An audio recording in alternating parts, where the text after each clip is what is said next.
Learn how to pressure cook steaks. I'm going to start by putting the steaks in the pressure cooker, and I've already made a layer of onions to cover the bottom of the pot. After making a layer of steaks, I'll add another layer of onions. I used a total of 3 onions for this recipe, but the quantity is up to taste. I'll make another layer of steaks. Now I'm going to season it with a teaspoon of salt, a teaspoon of paprika, and a teaspoon of black pepper.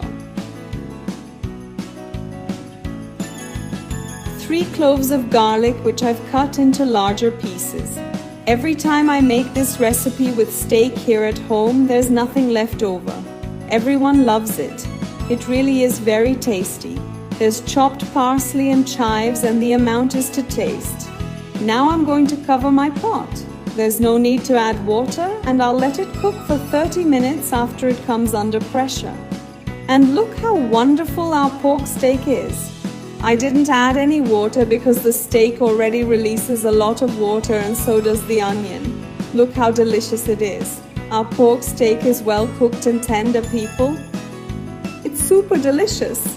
Now all you have to do is serve it up. Here at home, when I make this recipe, there's nothing left over. You can serve it with rice or potatoes.